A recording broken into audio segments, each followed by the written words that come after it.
Muy buenas tardes. Quiero dar la más cordial bienvenida al grupo de excelentes panelistas que nos acompañan el día de hoy y a todas las personas que se han sumado a este muy interesante y además muy esperado panel.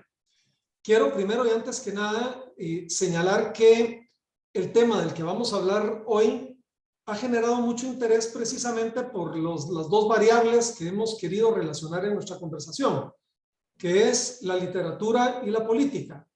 Y si pueden, deben, o si al final están relacionadas de alguna manera, y si eso tiene connotaciones positivas o no, si es un dato de la realidad, cómo ha evolucionado esa relación entre la literatura y la política. Y para ello tenemos el día de hoy a un grupo de panelistas directos que me voy a permitir presentarlos antes de dar inicio a la conversación. El día de hoy nos acompaña Gustavo Berganza, que es sociólogo, periodista e investigador social. Ha laborado en diversos medios de comunicación en los que ha sido redactor, jefe de sección, director y columnista. Es catedrático en la Maestría de Comunicación Estratégica de la Universidad Rafael Andívar e investigador en la Asociación Doces. Ha sido facilitador en clubes de lectura y actualmente prepara uno sobre Elena Ferrante. Lee de todo, pero le apasionan particularmente las novelas y los ensayos. Bienvenido, Gustavo. Buenas tardes. Hola, muy buenas tardes, Roberto. Buenas tardes a los compañeros panelistas. Qué gusto estar con ustedes. Es un gran honor. Gracias, Gustavo. Presento ahora a Heidi Isabel Hernández. Ella es licenciada en Comunicación y Letras por la Universidad del Valle de Guatemala. Tiene un posgrado en estudios medievales ingleses de la Universidad de Oxford y fue miembro del International Writing Program de la Universidad de Iowa del año 2020 al 2021. Actualmente cursa una maestría en Dirección Comercial en la Escuela de Negocios en Barcelona. Trabaja como docente en la Universidad Francisco Marroquín y como comunicadora en el Centro de Estudios en Informática Aplicada de la Universidad del Valle de Guatemala, donde lidera diferentes programas de formación sobre ciberseguridad y ciudadanía digital. También es miembro del Comité Internacional de Gobernanza de Internet de ICANN, la Corporación de Internet para la Asignación de Nombres y Números. Ha publicado 2 libros infantiles con Editorial Santillana como parte del sello Lo que leo y figura como parte de la antología 56 altares. Ha colaborado y publicado en Prensa Libre, Revista D, Ishmawiriki, Extracto y La Prefe. Bienvenida, Heidi. Muchas gracias por estar con nosotros. Muchas gracias, Roberto. Un gusto. También saludos a Gustavo y a Ronald y agradezco el espacio. Y presento ahora a Ronald Flores, director del Departamento de Educación y del Michael Polanyi College de la Universidad Francisco Marroquín de Guatemala. Obtuvo una licenciatura en Educación en la Universidad del Valle y una maestría en Literatura Comparada en la University of Texas en Austin. Fue becario Fulbright. En 1999 obtuvo el premio Monteforte Toledo de la novela por Último Silencio, su primera novela, que fue publicada en Londres como Last Silence. En 2007 obtuvo el premio 15 de septiembre por su ensayo Signos de Fuego, panorámica de la literatura guatemalteca 1960-2000. Ha sido asesor en temas políticos y culturales en distintas entidades internacionales y algunas entidades nacionales. Bienvenido, Ronald. Muchas gracias por estar con nosotros. Pues muchas gracias, Roberto. Realmente honrosa esta invitación. Agradezco también a Gustavo y a Heidi y a ti por este diálogo que vamos a tener. Muchas gracias. Muy bien. Como es tradición en nuestro programa de Cultura y Política, vamos a proyectar un video que nos ayuda a entender de qué va la conversación. Va a situar algunos temas y nos permite, tanto a los asistentes como a los panelistas, también ubicarnos en tiempo, espacio y nombres de la conversación sobre literatura y política. Así que pido, por favor, pongan atención a este breve video a continuación.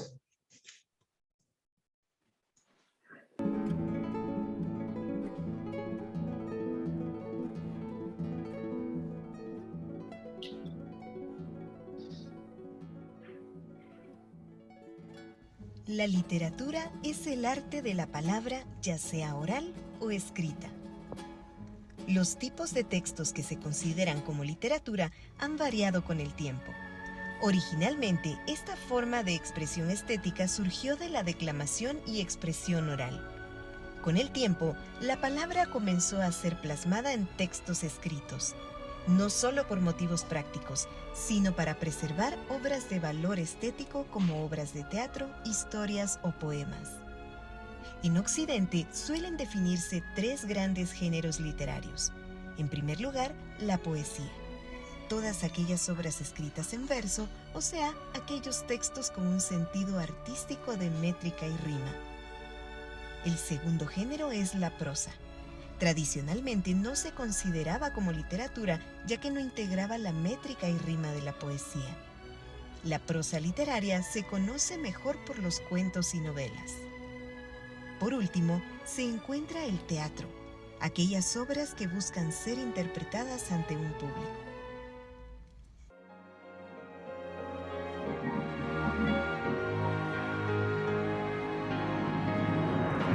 La política trata, entre varias cosas, sobre la organización y las jerarquías de las sociedades, de cómo actores sociales buscan que sucedan objetivos concretos frente a otros intereses, y los símbolos de poder de una sociedad.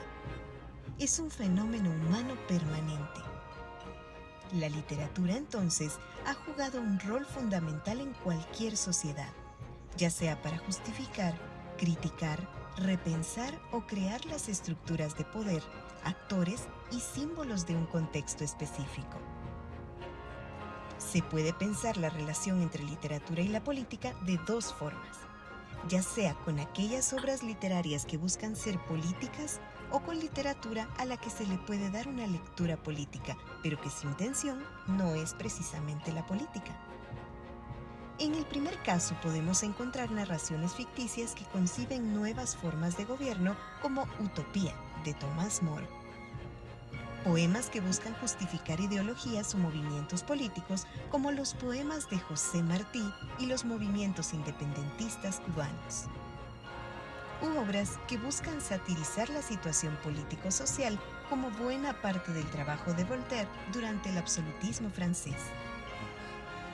De la segunda forma, son obras que contienen contenido y crítica histórica o social, pero no necesariamente tienen una intención eminentemente política.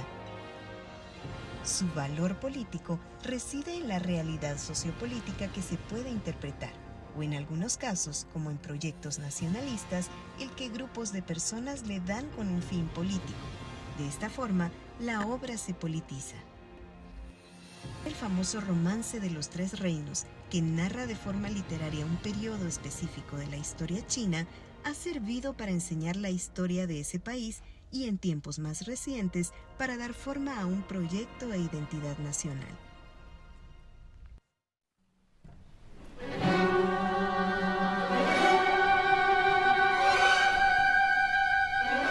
La literatura con contenido político en Guatemala es amplia, ya sea porque tiene esa intención o por su valor político para el país. El Popol Vuh narra, entre otras cosas, la creación del mundo según el pueblo quiché, la fundación de la capital Gumarcaj y la expansión del reino quiché. En el siglo XVII, luego de la conquista, Francisco Antonio de Fuentes y Guzmán realizó investigaciones sobre la obra de Bernal Díaz del Castillo, las cuales plasmó en la famosa Narración de la Recordación Florida. Luego de la primera expulsión de los jesuitas por Carlos III a finales del siglo XVIII, Rafael Landívar escribe su famoso poema Rusticato a la Mexicana. El siglo XIX estuvo marcado por la polarización entre conservadores y liberales durante la independencia, la Guerra Civil Centroamericana, la instauración del régimen conservador de Carrera y luego la del régimen liberal. Durante este periodo destacan José Batres Montúfar y José Milla y Vidaurre, mejor conocido como Salomé Gil, importantes políticos de su época. El siglo XX estuvo marcado por la inestabilidad política y la creciente influencia de las ideologías, especialmente durante la Guerra Fría. Destaca el poeta Rafael Arévalo Martínez, quien narra en Exe Pericles la biografía del dictador Manuel Estrada Cabrera. Por la misma época, Elisa Hall escribe Semilla de mostaza. Más adelante, durante el conflicto armado interno, surgen figuras como Otto René Castillo, el poeta guerrillero, y su poema Vámonos patria a caminar, yo te acompaño, y la obra de Luis Cardosa y Aragón. En tiempos más recientes encontramos las novelas de Francisco Pérez de Antón, el oficial Mario Mérida, el coronel Jorge Ortega, Humberto Acabal y María Elena Schlesinger.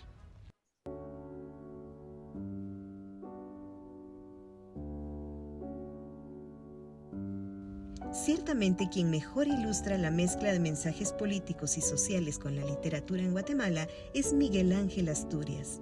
Esto puede verse en sus principales novelas. Sus primeras 3 obras, las más conocidas, crean primero una simbología y mito de creación nacional con Leyendas de Guatemala, y luego una crítica a la situación agraria en Hombres de Maíz. La llamada trilogía bananera es una reacción a la contrarrevolución del 54, y sus últimas novelas exploran nuevas formas de narración sin perder su crítica al poder, como su novela Viernes de Dolores. El señor presidente, una de las novelas políticas más importantes, es una crítica al gobierno y a la sociedad durante la dictadura de Manuel Estrada Cabrera. Una tragedia en donde la decadencia moral y el servilismo de todos los segmentos sociales ante el poder crean un laberinto social. La literatura, tal vez más que cualquier otra forma de expresión, permite ampliar y profundizar sobre las diferentes experiencias humanas. Cuando consciente o inconscientemente se tocan temas políticos, permite realizar amplias reflexiones e implementar técnicas para crear empatía con el lector. Como mencionaba el politólogo Giovanni Sartori, la lectura es imprescindible para crear un ciudadano Homo sapiens de palabras e ideas complejas, no un Homo videns criado por las imágenes, la simplicidad e inmediatez. Una reflexión sumamente importante cuando hablamos de política.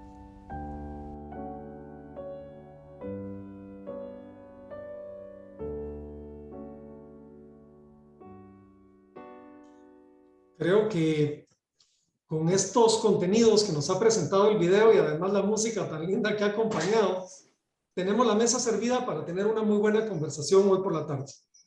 Hemos convenido con los panelistas estructurar la conversación sobre varios temas y vamos a iniciar con el primer bloque que le hemos llamado el poder político de las letras. Hago una muy breve reflexión solo para luego pasar la palabra a nuestros expositores. Y quisiera comenzar citando a un escritor muy influyente mexicano, Carlos Fuentes, que decía que las acciones de los escritores son sus palabras. Y yo añadiría que las palabras, como tal, tienen significados y tienen contenidos. Y por ello, la fuerza política de las palabras que los escritores plasman en sus obras.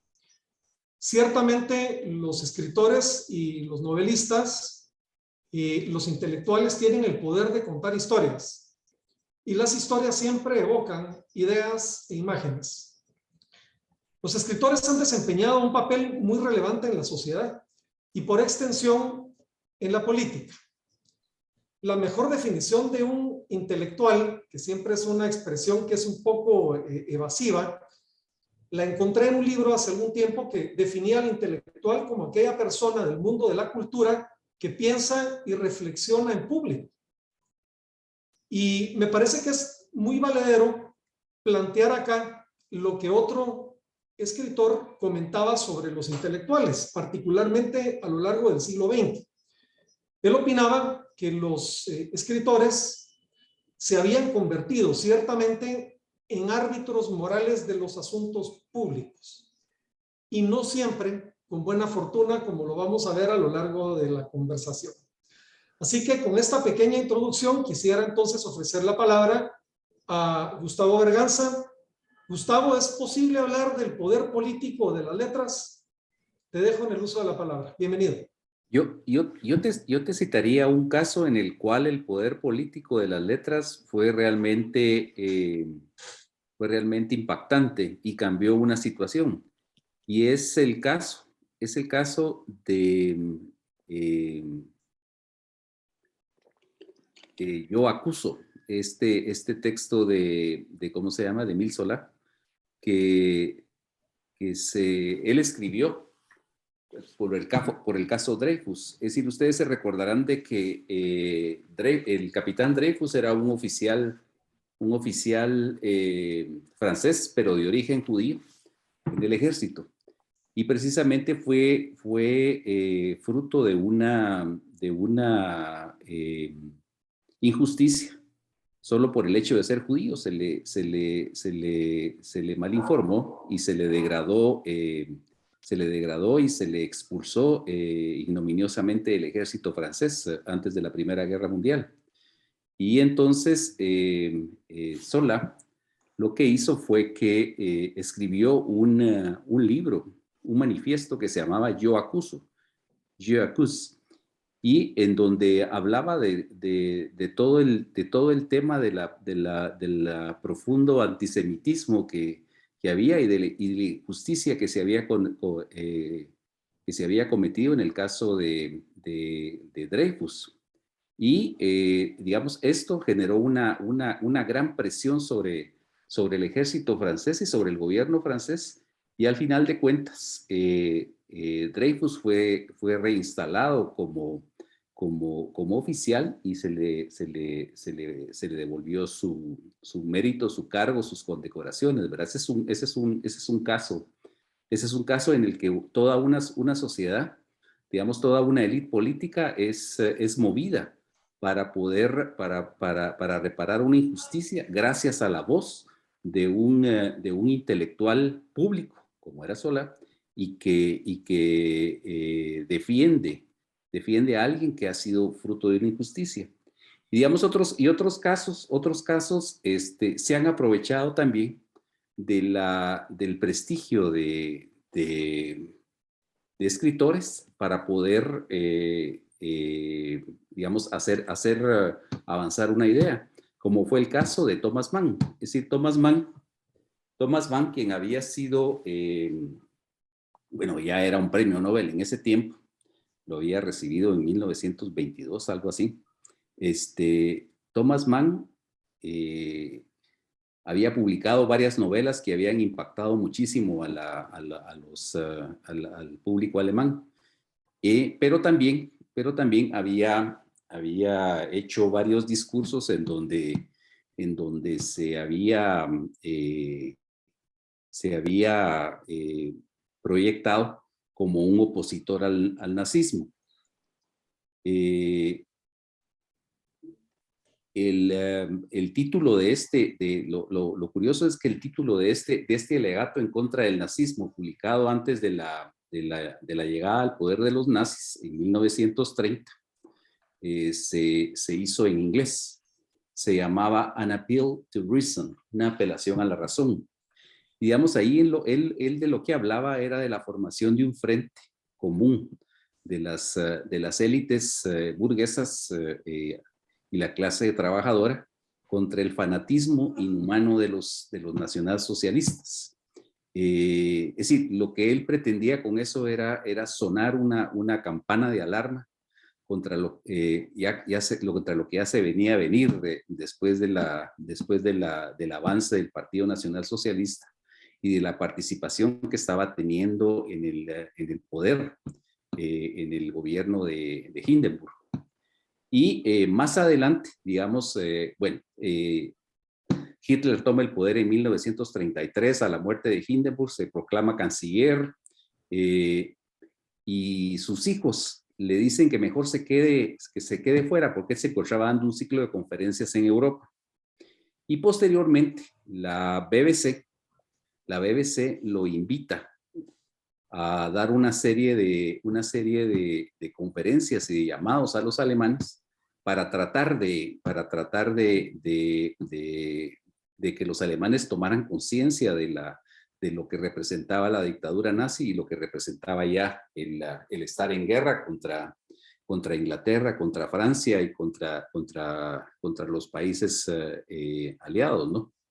Entonces, digamos, ahí lo que se ve también es, hay una fe en el papel que puede jugar un intelectual público, una persona reconocida por su forma de pensar, y que también ha tenido una participación política para tratar de incidir sobre la población de su país. Y ahí es en donde vemos, digamos, la creencia, ahí sí, creencia, porque no hubo realmente una reacción de parte del pueblo alemán a este llamado, como sí sucedió con el caso de Solá y el caso Dreyfus.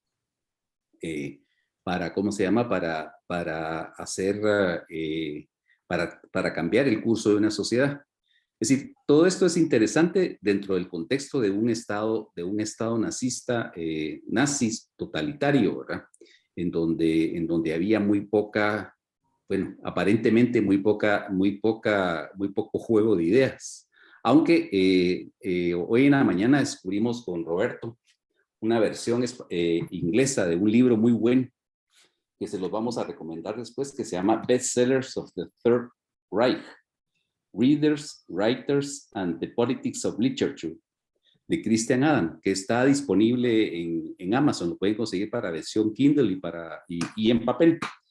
Y ahí lo que es interesante ver es cómo en un estado totalitario, pues se juega toda la política de la narrativa, del poder de los intelectuales, del interés precisamente que tiene un Estado de controlar el poder de la palabra, porque eso es importante para un totalitarismo que quiere incidir sobre la mente de las personas. Bueno, yo creo que ya me pasé, ¿verdad, Roberto? No, estamos bien.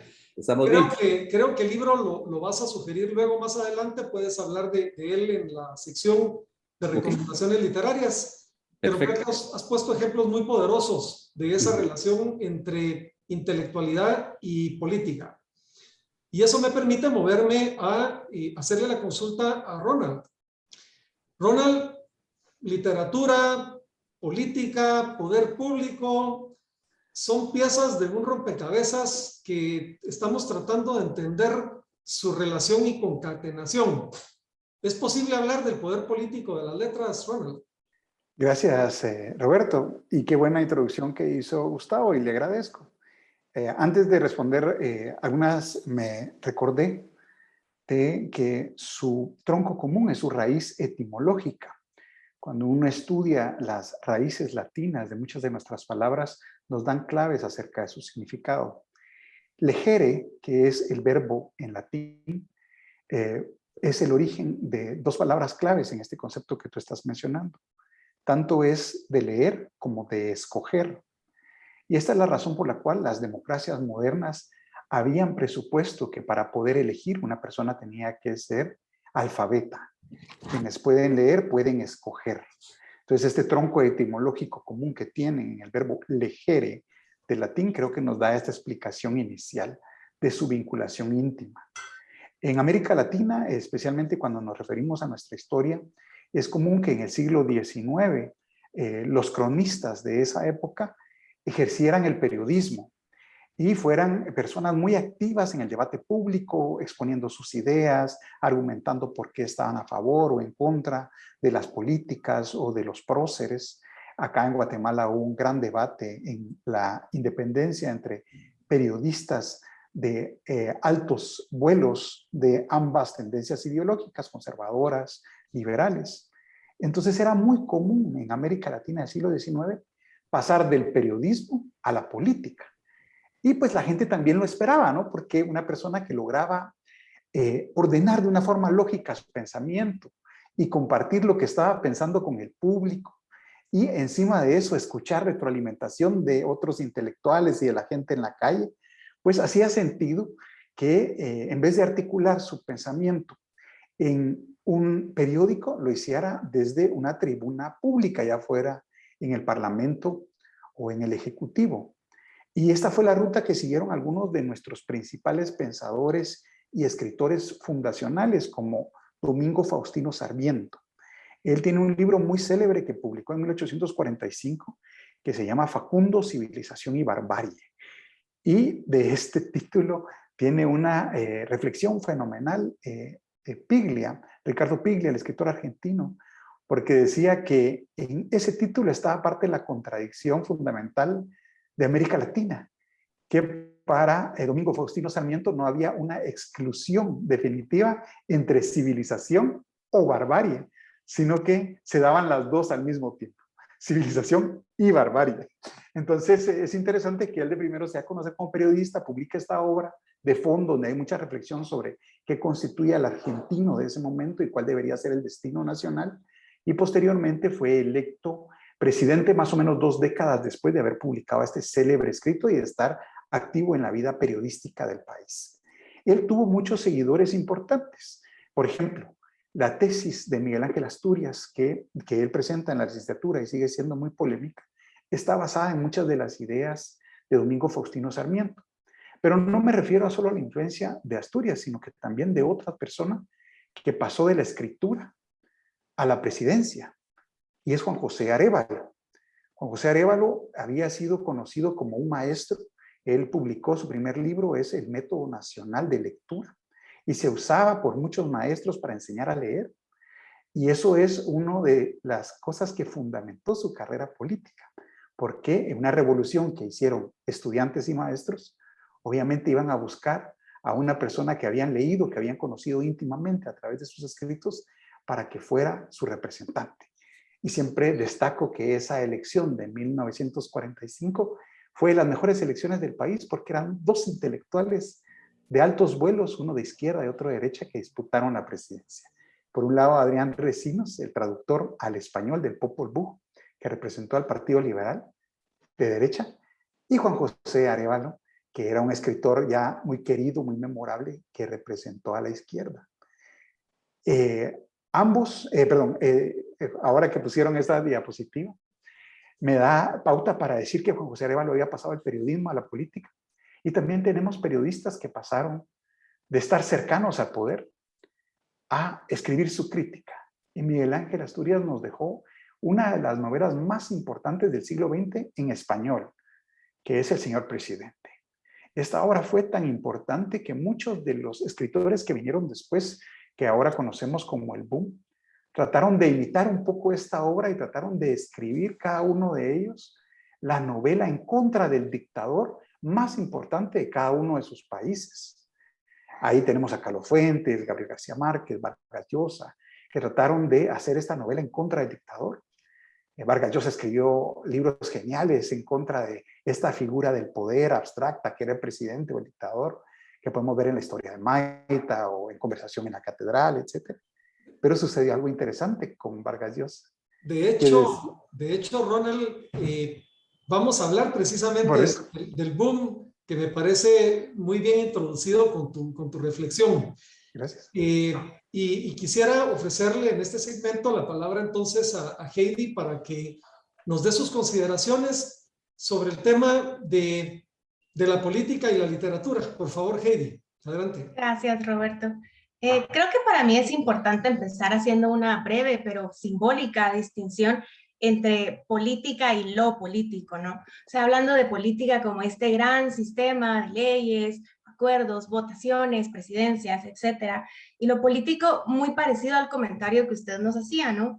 Sobre este árbitro moral para tratar de entender qué autoridad al final del día pues tienen los intelectuales cuando hablamos de política. Y en este caso yo quiero hablar de una de mis referentes en el tema de política y literatura en la región, que es Gioconda Belli, porque creo que ella cumple con este checklist que en esta muy específica región, que es Centroamérica, hemos hecho para formar a un intelectual. O sea, es una mujer que sí, por supuesto que tiene ciertos privilegios, tiene una gran educación universitaria, termina de formarse en el extranjero, y viene y empieza a escribir de temas que al principio y son revoltosos, ¿no? Habla de sexualidad y feminismo en una Nicaragua muy conservadora.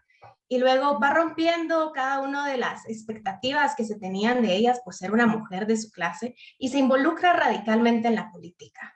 Y pues como resultado de este acercamiento de ella a la política, a grupos subversivos, etcétera, que le ganan el exilio eventualmente, surge La mujer habitada, que es uno de esos textos que me atraviesan precisamente porque creo que resueno mucho con la historia de Gioconda o de la persona protagonista que se llama Lavina en este texto.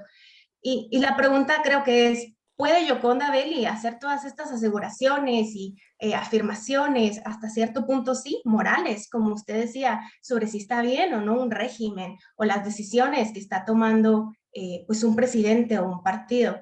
Y eso es lo que me encanta de La mujer habitada, que no lo hace desde un punto de autoritarismo, no se sienta a decir yo soy la mujer intelectual, esta es mi formación, escúchenme y obedezcan, sino que se sienta y nos da la experiencia que a muchas mujeres como a mí nos atraviesan, ¿no? La experiencia de tener un trabajo, ir creciendo en medio de esta sociedad que está formándose y luego tener que plantearte tú misma estas preguntas morales, más allá de si estamos de acuerdo o no con las decisiones que toma Gioconda o que toma Lavina en el texto. Creo que los autores tomando un posicionamiento en la política nos obligan a nosotros, los lectores, a hacer lo mismo, ¿no? Y es genial porque yo creo que cualquier texto al final del día va a ser un producto cultural. Entonces, hablar para mí de una literatura que sea apolítica es difícil, pues todos estos van a emerger y atravesar una sociedad en concreto.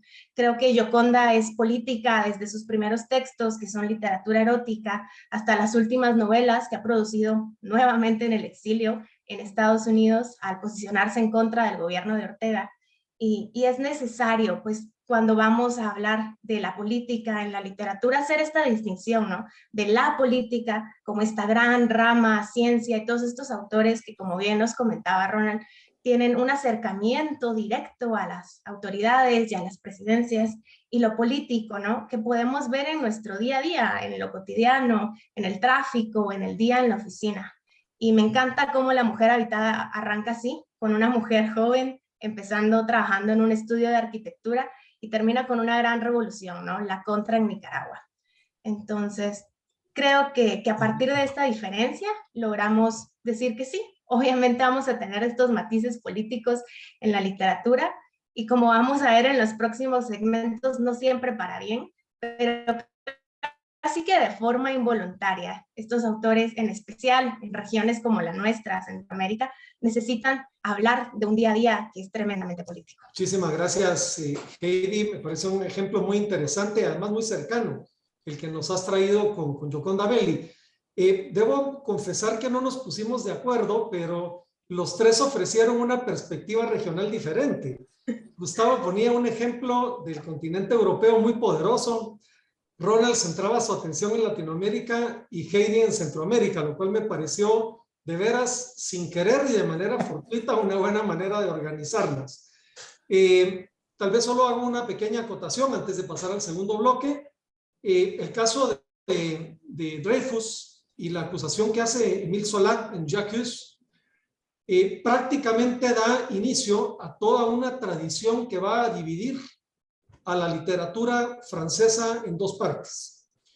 Hay quienes prácticamente determinan la genealogía de las ideas políticas ahí, porque una buena parte de los escritores de izquierda, progresistas, se alinearán detrás de la posición de Zola, y los conservadores, un poco más a la derecha, tendrán una reacción a la posición de Zola. Y prácticamente uno puede ir siguiendo esas divisiones, esas especies como de fallas geológicas de la literatura francesa desde ese entonces hasta la fecha, partiendo básicamente de esas dos visiones del mundo. Visiones que van a tener impactos muy dramáticos, como en el caso de la Segunda Guerra Mundial, donde algunos escritores de la extrema derecha fueron acusados de colaboradores al nazismo, y al final de la Segunda Guerra Mundial son juzgados. Eran plumas muy conocidas, Pierre Drieux de La Rochelle, Serge Céline, Lucien Rebattet, pero el caso quizás más dramático es el de Robert Brasillach, que será juzgado y condenado a muerte por su colaboración. el debate que se generó entre sus amigos con los que tomaba café en los cafés de París de izquierda y derecha, en el sentido de si debía ser perdonada su vida o no, llegó incluso a dividir a las plumas de izquierda.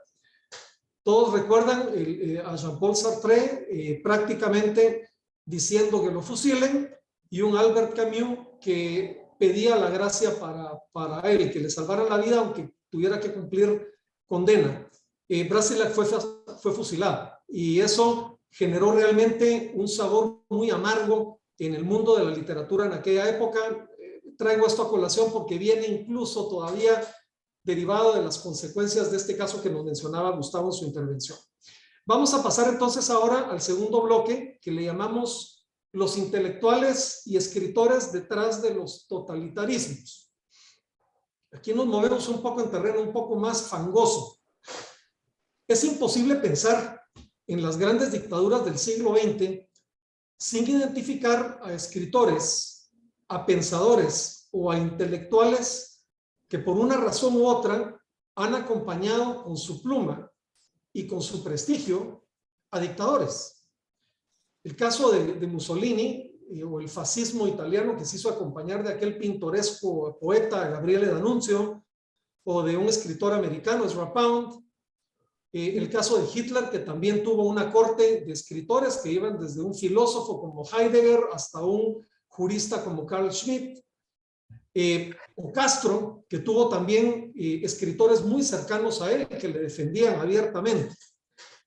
Entonces, yo quisiera traer esta conversación, que no es fácil, porque me parece que hay una gran duda de por qué puede haber una especie, yo le llamaba de fascinación cuando conversé originalmente con los panelistas. ¿Por qué hay una suerte de fascinación que hace que plumas prestigiosas o intelectuales vinculen su suerte a dictadores impresentables, crueles o sanguinarios? Así que yo quisiera abrir esta trinchera de conversación ofreciéndole la palabra a Heidi Hernández. Por favor, Heidi, ¿cuál es tu opinión y criterio sobre el asunto?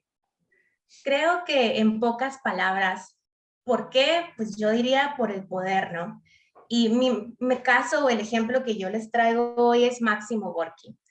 No sé qué tan familiarizados estén con la literatura rusa, pero si conocen a Tolstoy y a Chekhov, generalmente posicionamos a Gorki al mismo nivel, ¿no? Lo leen los niños rusos en la escuela. Y Máximo Gorki me fascina a mí también, creo que como a él le fascinó a Stalin, precisamente porque él fue la promesa, ¿no?, de la literatura rusa. Cuando va surgiendo el realismo en la literatura rusa, tenemos a todos estos hombres hablando cada vez más del hombre común, ¿no?, de la persona del día a día. Y viene Máximo Gorki y él no tiene que hablar de la persona del día a día porque él es la persona del día a día, él es la personificación del proletariado. Gorki crece en las peores condiciones, a partir de los 10 años de edad tiene que empezar a trabajar, es huérfano, crece con sus padres, cuando tiene 19 años intenta suicidarse porque es cuando queda totalmente desamparado y muere su abuela y falla, lo único que logra hacer es lastimarse y perforarse un pulmón. Entonces, Gorki ni siquiera tuvo éxito suicidándose. Los primeros años de su vida son él conviviendo con ladrones, vagabundos, prostitutas y todas estas personas que conformaban casi que la escoria en la sociedad rusa. Y de pronto, esta persona que no tiene ningún tipo de educación formal empieza a escribir y empieza a escribir muy bien, ¿no? Entonces, sus primeros libros, como Mi madre y Mi infancia, tienen mucho apego, ¿no? Pegan mucho en Rusia. Y es justo antes de que se dé la revolución bolchevique. Entonces, Gorki es la promesa, ¿no? Es lo que no pudo ser Tolstoy, es lo que no pudo ser Chekhov, porque él no tiene que imaginarse cómo van a vivir estas personas. Él es una de estas personas. Y conforme aumenta su popularidad, pues logra migrar, deja Rusia, llega al resto de Europa, es famoso, viaja a Estados Unidos, es amigo de Mark Twain y todo esto, ¿verdad? Y pues pasa lo inevitable, Stalin llega al poder y él se queda afuera, ¿no? Pero su éxito, al principio arrasador, empieza a decaer y Stalin manda a llamarlo y él acepta y llega y nos traiciona a todos, ¿no? Hace lo único que sentía que podía hacer, ¿no? Ponerse a las órdenes de este dictador. Escribe una serie amplia de libros dedicados a promover a Stalin También invita a muchos de sus amigos escritores a visitar el régimen y que vean que no es tan terrible como dicen. Es la definición de propaganda, ¿verdad? O sea, él está escribiendo por y para Stalin. Y entonces los rusos, cuando él regresa, le hacen fiesta, le hacen bulla, es un ícono, es el héroe. Y luego se dan cuenta que al final va a ser lo que muchos otros autores ya estaban haciendo en Rusia. Pero Stalin es genial, es brillante en este sentido, ¿no? Al igual que Hitler y los demás dictadores, porque no va a escribir para él y ya, ¿verdad? Va a escribir para él en una mansión que nadie le pudo ofrecer, que no le pudieron dar los norteamericanos, que no le pudieron dar el resto de europeos, y va a escribir con el prestigio que estaba buscando desde que era un niño de 10 años, ¿no? Para mí, la historia de Gorky es la historia de un hombre que constantemente estuvo buscando el poder y la única persona que pudo dárselo fue Stalin. Pero, y una vez más, nuestro traidor se redime. Al final él es asesinado porque le piden que escriba una biografía de Stalin y se rehúsa. Creo que esa es la última línea, convertirlo en un héroe. Puedo fingir que todo lo que estás haciendo no es tan malo, negar que hay esclavitud, invitar a mis amigos, autores, y que todos hablemos bien de ti, pero convertirte a ti en un héroe no puedo. Entonces empiezan a seguir a Stalin, su mejor amigo, que era el jefe de la policía secreta, cuestionémoslo un poco, empieza a perseguirlo, no lo dejan salir de su casa, le dicen que ya nunca más va a dejar Rusia, y un par de semanas después muere misteriosamente. Su viuda asegura que envenenado. Y al final es mucho más conveniente que Gorky haya muerto estando a favor de Stalin que tomando el paso, dando el paso de posicionarse en contra, ¿no? Fue el autor que a partir del momento en que él regresa a Rusia se dedica a escribir para el régimen. No sabemos si habría dado el paso de escribir otra cosa, pero creo que ahí está la línea, ¿no? O sea, lo atrajo el poder, lo atrajo también la necesidad, pues los gringos le habían dado la espalda al descubrir que tenía un amante y que no era fiel a su esposa, y lo único que le queda a él es recurrir a este dictador para algo que ha añorado siempre, ¿no? Poder. Entonces, a lo mejor y otros autores tienen otros motivos para acercarse a estos hombres de moral tan cuestionable. Y Gorky para mí presenta un reto hasta cierto punto moral, porque al final no termina de ceder, no hace a Stalin un héroe, claro, pero escribe para él. Entonces, claro. Este ejemplo que Heidi nos ha traído, Gustavo, demuestra que esa fascinación que tiene el poder, citando un poco y parafraseando una cita literaria, tiene su miel y tiene su hiel. El caso de Gorky, tal cual Heidi nos lo ha planteado, es ver esas dos facetas. ¿Cuál dirías tú que es ese factor, ese resorte, acaso psicológico, que acerca y hace a muchos literatos o escritores ser básicamente plumas y bocinas de dictaduras? Por favor, Gustavo. Pues mira, esa es una cuestión muy difícil de contestar, en el sentido de que cada mente es un mundo, ¿no? Es decir, y así como tenemos ese tipo de fascinación absoluta por el poder, tenemos también casos en los que hay una actitud extraña, en el sentido de que pueden formar parte de un régimen totalitario o autoritario, a lo menos, pero a la vez jugar dentro de su literatura con una cierta libertad, pero siendo parte de un esquema político. Es decir, lo que Gramsci llamaría como un intelectual orgánico, ¿no? Y digamos, uno de esos casos en los que se juega esa ambivalencia de que se pertenece en cuerpo y alma a un sistema, es tal vez lo encarna de buena manera Mo Yan, Premio Nobel de Literatura chino, que lo recibió en 2002, y que él es un militante del Partido Comunista de China continental. Sin embargo, sus novelas reflejan una especie de crítica, una especie como de desapego a lo que ha sucedido. Pero, por otra parte, el sistema no lo critica. Es decir, pareciera como que como que fuera él el poster child que muestra que hay un cierto juego de libertad dentro de un Estado que es autoritario, que tiene mucha censura, que va cada vez hacia la dictadura personalista como es el chino. Es decir, y Mo Yan, permítanme decirles, bueno, es interesante, ¿verdad? Su origen, porque su nombre no es ese, sino que ese es su seudónimo. Él adoptó ese nombre porque su padre le decía, no hables. Y eso es lo que significa exactamente su nombre, ¿verdad? Es decir, en un momentito en el que había una gran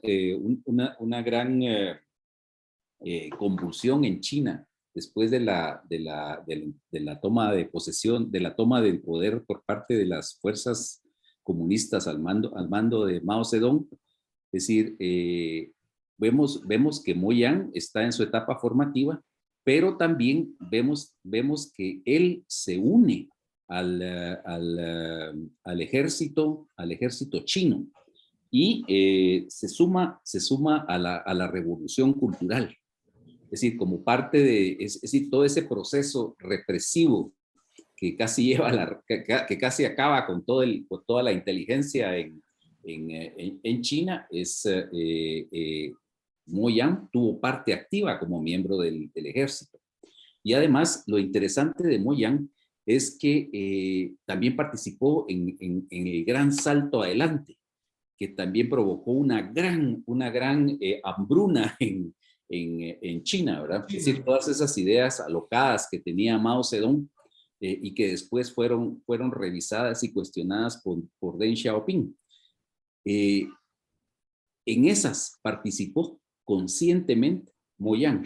Sin embargo, cuando uno revisa su literatura, cuando uno revisa, por ejemplo, su novela Rana y la que voy a tomar aquí como punto de referencia para recomendárselas, es esta que se llama La vida y la muerte me están desgastando.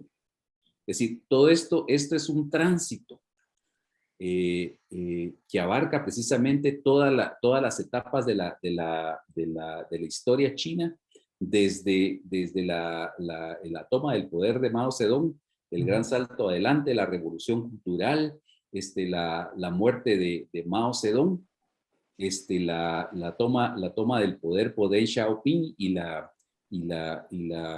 instauración de un Estado mucho más pragmático que adopta el capitalismo de Estado como una forma de desarrollar el país y que suelta un poquito las amarras.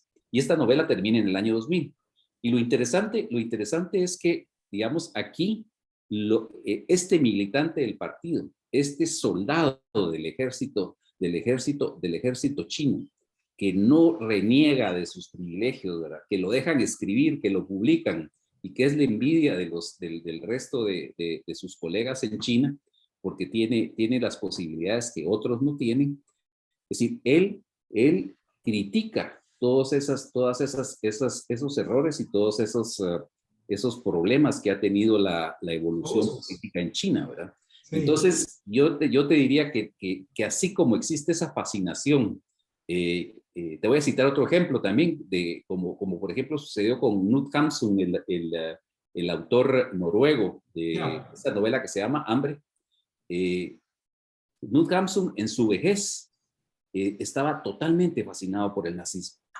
E incluso fue invitado por Goebbels a Alemania y escribía y justificaba al gobierno nazi, ¿verdad? Es decir, pero en el caso de Mo Yan, él guarda una actitud ambivalente. Él dice, cuando le dicen que a Mo Yan, que él ensalza al partido, él dice que no, que él está siendo sarcástico, que él escribe cosas satíricas. Claro. Pero que también toma distancia, vean ustedes, de lo que Marx dice, lo que escribió Marx en el Manifiesto Comunista es de una belleza magnífica. No obstante, me parece muy complicado llevar ese sueño a la práctica. Por otro lado, cuando me fijo en el estado de bienestar de los países de Europa, sobre todo del norte de Europa, me pregunto, ¿son concebibles estos estados, estas sociedades sin Marx? En cierto modo, el marxismo ha salvado al capitalismo, porque los que realmente se han beneficiado de las bendiciones de esta ideología son las sociedades occidentales. Los chinos, los rusos y los europeos del este malinterpretamos a Marx. O sea, digamos, ven ustedes esa posición de alguien que está dentro del partido, que es llamémoslo así, un aparachic. Sí. Es un aparachic, pero que además, digamos, juega a tomar distancia y que el poder lo tolera, ¿verdad? Es decir, es un hombre del poder, dentro del poder, que juega a ser un crítico del poder. Estos dos ejemplos que tanto Heidi como Gustavo han proveído, sí nos dan, digamos, nos plantean un escenario de complejidad para tratar de darle respuesta a esa pregunta. Ronald, ¿es temor, es dinero, es prestigio? ¿Qué dirías que mueve muchas veces a estas plumas a pegarse a las dictaduras? Por favor. Ok, creo que la culpa católica era lo que llevaba a José Revueltas a tener una de estas actitudes siempre, un remordimiento, y una de las novelas basadas en su vida es Una manera de morir del gran Montefort de Toledo. Pero a mí me gustaría hablar del caso inusual de Gabriel García Márquez, porque aunque parecía un crítico del dictador en obras como Toña el Patriarca o El General en su laberinto, incluso en mucha de su conducta, que era bien bohemia y pues festiva, en un momento de su vida decide convertirse en una suerte de consejero personal o embajador itinerante de Fidel Castro. Y se pliega casi por completo a Fidel. Esto lo documenta muy bien el estudioso de la literatura latinoamericana, Gerald Martin, en una biografía excelente que se llama Gabriel García Márquez, Una vida. Y es casi una biografía permitida por Gabriel García Márquez porque le abre su archivo, le permite accesos, pero hay un momento en donde se molesta mucho con Gerald Martin porque está encontrando cosas que tal vez Gabriel García Márquez no quería que se supieran y le retira este endoso oficial. Y esa es una de las cosas que me parece curiosa, ¿verdad? Porque mucha de la izquierda es muy rápida para cancelar a cualquiera gente de derecha que tiene esta función de consejero personal o embajador itinerante de alguna de estas figuras fuertes. Pero perdona a Gabriel García Márquez porque lo merece. Está haciendo una labor útil. Pero una de las preguntas que me he hecho a lo largo de mi vida es ¿quién está influyendo en quién? Si el dictador en el escritor o viceversa.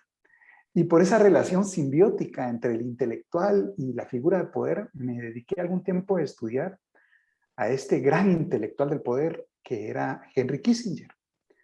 Y Henry Kissinger tuvo una relación muy cercana con otra suerte de totalitarismo, que era Richard Nixon. Y aparte de leer las biografías de Nixon y muchos de los escritos de Kissinger, y siempre recomiendo leer ese reporte fundamental acerca de Centroamérica que hizo una comisión que lideró Kissinger, y que uno de esos momentos brillantes de ese intelectual fue empezar reconociendo los errores que había cometido Estados Unidos en la región a lo largo de su historia. Escrito por uno de los principales intelectuales del poder americano. Brillante Kissinger como intelectual. Y este libro que está en pantalla hace una crónica, esa es su relación cercana, difícil, donde siempre me quedo con la duda, que no me queda claro nunca, quién necesitaba más del otro. Porque se necesitaban simbióticamente. Claro. El dictador tiene el poder, a veces el intelectual tiene el conocimiento, pero no son sin el otro. Y de eso también escribió Maquiavelo algunas piezas que valdría la pena resaltar en este tipo de discusiones. Y con esto cierro, con esta anécdota maquiavélica. Él decía que él conocía al pueblo porque miraba al pueblo desde donde hablaba el dictador, desde su estrado, desde su plataforma, y él estaba atrás del dictador, entonces miraba al pueblo lo conocía. Pero él era el pueblo y miraba al dictador desde donde el pueblo lo miraba a él, al dictador. Entonces él era el pueblo. Y ese era el punto en medio entre el pueblo y el dictador. Y esto era la forma en que Maquiavelo acaso se justificaba este rol tan complejo y dual que ejercía. Claro. Yo no tengo conclusiones, solo preguntas acerca de esto, quién influye más en el uno en el otro, quién se necesita más, pero es una relación simbiótica. Muchas gracias Ronald. Este tema de la cancelación que muchas veces se ejercen entre estos colectivos literarios me recuerda lo que le sucedió a un escritor francés que había escrito un libro crítico de la Unión Soviética y que en 1935 intentó ingresar en el Congreso de Escritores que se celebraba en París y se le negó el acceso al Congreso de Escritores y el argumento que ofrecía Louis Aragon, que era un miembro militante del Partido Comunista Francés, fue decirle que la libertad de expresión es contrarrevolucionaria y que por lo tanto no le correspondía. Otro elemento que quería, antes de pasar al siguiente bloque, es mencionar cómo algunos intelectuales se van deslizando de una filosofía a otra. Y quiero traer el caso de José Vasconcelos, el mentor, educador, pedagogo, filósofo mexicano que fue el secretario de Educación en los primeros años de la Revolución Mexicana, prácticamente el padrino de la política de los murales mexicanos, que en sus últimos años se fue moviendo a posiciones de extrema derecha. Es algo que se conoce muy poco de su biografía. En los años 30 y 40 él se movió prácticamente a la extrema derecha mexicana y ahí termina, digamos, un poco su vida pública. Y bueno, voy a pasar ahora al tercer bloque, que es la contrapartida de lo que hemos estado hablando. Allá veíamos a escritores o intelectuales cercanos al poder, aquí los vamos a hablar distantes. Y quiero hablar de los textos prohibidos, de los escritores en resistencia y de los libros icónicos, que es el otro lado de la moneda.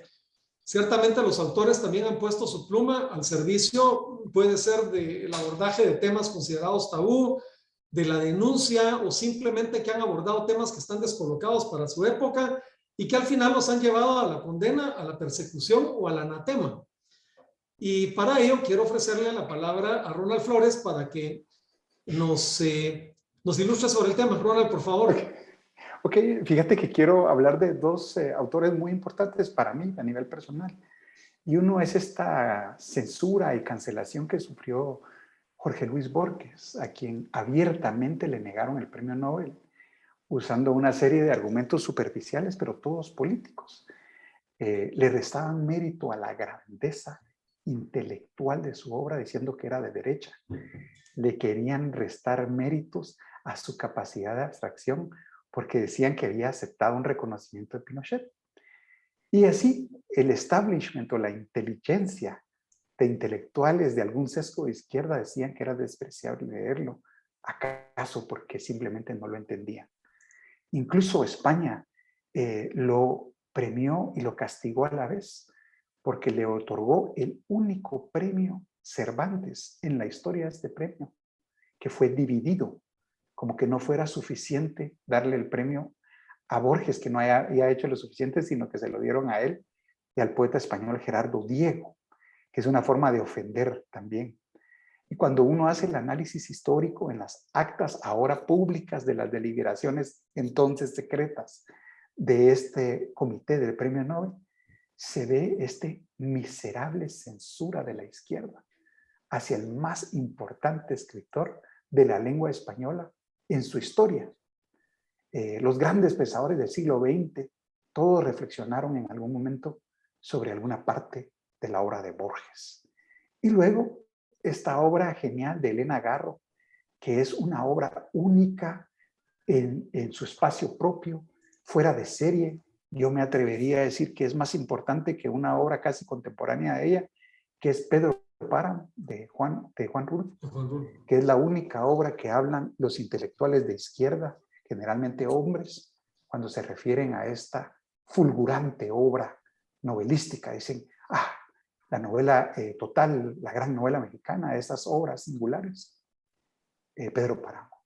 Y siempre censuran o cancelan o ignoran o, como se decía en un tiempo, ningunean a esta grandísima novela llena de cosas mágicas, elementos fantásticos y dolor, que es Los recuerdos del porvenir de la grandísima Elena Garro. Gracias. Gracias, Ronald. Me llama la atención y creo que es importante ponerle atención a este texto. Confieso que no lo tenía en el radar y me parece importante de la manera que lo has retratado. Heidi, a ver, estamos aquí frente a otra dimensión de la literatura que ofende, que reta y que sufre ciertamente también por el poder político que le persigue. ¿Qué ejemplos, qué consideraciones quisieras traer a la mesa? Por favor. Bueno, pues Ronald habló de alguien que no ganó el Nobel, yo quiero hablar de alguien que sí lo hizo, que es Nadine Gordimer, ¿no? Que obtiene el galardón en el 91, ¿verdad? Esta es una escritora sudafricana que se pronuncia en contra del apartheid, ¿verdad? Y es complicado, y creo que ella está consciente de lo complicado que es. Por supuesto que durante el apartheid sus textos que lo condenan van a ser censurados, van a ser prohibidos en Sudáfrica. Ella tiene que publicar de forma clandestina en Londres, porque también la están persiguiendo, es un blanco, hay personas tratando de asesinarla y todo esto, ¿verdad? Entonces, ella tiene un libro que se llama La hija Burger, que cuando es publicado inmediatamente es censurado en Sudáfrica, y 3 meses después, el mismo comité que lo censura revisa su voto y deciden quitarle la censura, ¿verdad? Pensar, ok, lo vamos a prohibir, y luego por cuestiones políticas, obviamente lo descensuran, ¿verdad? Entonces, a los pocos meses, esta autora saca otro libro, que es una compilación de ensayos que ella lidera acompañada de otros intelectuales, que se llama ¿Qué pasó con la hija Burger?, ¿no? El libro que censuraron y descensuraron. Y en este libro ella propone que no fue un sistema ideológico político el que la censuró, ¿verdad? Fueron personas puntuales con una agenda política. Y ella hace algo muy difícil para una mujer en su posición, y es reconocer el tremendo privilegio que ella tiene al ser una mujer blanca hablando en contra del apartheid versus sus contemporáneos autores negros, quienes actualmente por textos mucho menos, pues en su momento, mucho menos polémicos y políticos, estaban siendo encarcelados y asesinados, ¿no? Se dice que Mandela leyó una copia de La hija Burger que le pasaron los oficiales de forma clandestina, ¿verdad? Y que él dijo, no es para tanto, o sea, no hacía tanta necesidad de la censura. Y ella lo sabe, ella está consciente que en la lista de autores que están pronunciándose en contra del apartheid, a lo mejor ella no tiene el argumento más fuerte, tampoco va a tener la historia más dura ni la más polémica. Y es precisamente por eso que solo la mitad de su obra se prohíbe y la otra mitad pasa por este proceso de ser censurada y luego quitarle la censura. Porque obviamente las autoridades en su momento necesitan quedar bien con el resto del mundo, decir, no somos unos tiranos, no somos tan malos, estamos dejando a esta dulce y bella mujer blanca publicar sus textos, ¿no? Y cuando ella recibe el Nobel, ella lo dice de una forma muy retadora para la academia, ¿verdad? No soy la única que habló de esto, no soy la única a la que censuraron, tuve mucha suerte. Y es maravilloso que ella pueda reconocer cómo la censura va a tener sus niveles, como qué se publica, tanto como qué no se publica, tiene una connotación y una agenda política y un objetivo a largo plazo, que en el caso de ella era quedar bien frente a Occidente, frente al resto del mundo. Y no estamos diciendo, y ya creo que tampoco lo menciona, ¿no?, que no merezca Nobel. Por supuesto que su obra como compendio es fabulosa y también tiene un toque femenino que es genial. Si no han leído a Nadine, léanla, sí merece el Nobel. Pero ella reconoce que por supuesto que hay una distancia entre lo que ella experimenta como mujer blanca en Sudáfrica durante el apartheid, que pudo emigrar, versus sus contemporáneos que se quedaron ahí y fueron arrestados, ¿no? Mandela. Entonces, creo yo que que es interesante reflexionar de esos dos puntos de la censura en un solo caso. De hecho, dos recomendaciones literarias muy valiosas en contextos muy diferentes, ¿verdad? Las que se nos han dado por Ronald y por Heidi. Gustavo, el espíritu humano no es encarcelable, vamos a decirlo así. Las personas físicamente pueden ser puestas en prisión o perseguidas, pero el espíritu humano se fortalece muchas veces ante las adversidades. ¿Qué dirías, digamos, de estos escritos en resistencia, libros icónicos como los que se han mencionado atrás? Por favor, Gustavo. Yo creo que todo lo que estás diciendo es absolutamente verificable en varios de los casos. Y tal vez uno de los casos icónicos que se puede mencionar en este sentido de que la resistencia lo hace mejor escritor, tal vez sea el caso de Reinaldo Arenas, ¿no? Es decir, Reinaldo Arenas, bueno, es un escritor que nació en el tiempo de Batista, en suma pobreza en Cuba, que se sumó como guerrillero a las fuerzas de Fidel Castro en la Sierra Maestra cuando tenía 16 años y que luego resultó siendo un paria dentro del régimen por 3 razones, dice él. La primera, por ser inteligente. La segunda, por escribir muy bien. La tercera, por ser anticastrista. Y la cuarta, por ser homosexual. Es decir, dentro de una dictadura como la cubana, en donde toda la gente LGBTIQ es vista como ciudadanos de segunda clase, como algo indeseable, y que son fueron sometidos en su tiempo a procesos de reeducación o escondidos como delincuentes. Es decir, Reinaldo Arenas crece, se forma y se expresa de una forma muy particular. Es decir, probablemente tenga que ver en esto su orientación sexual, pero el tipo es un genio como creativo. Como digo, nació y en la pobreza, se sumó a las fuerzas de Castro, luego se graduó como perito en agronomía, trabajó un tiempo en la Biblioteca Nacional, y comenzó a escribir.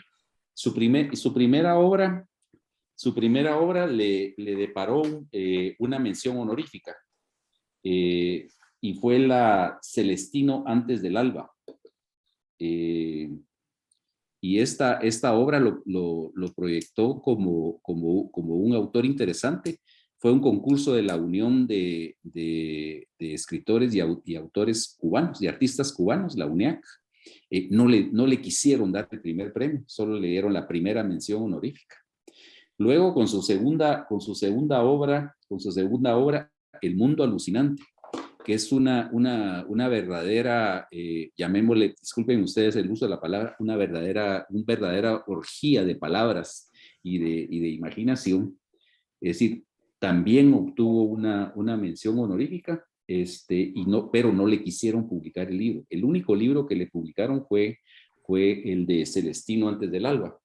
Y todo esto fue porque ya en ese momentito Reinaldo Arenas había salido del closet y era un notorio homosexual, al que sus propios amigos en un momentito de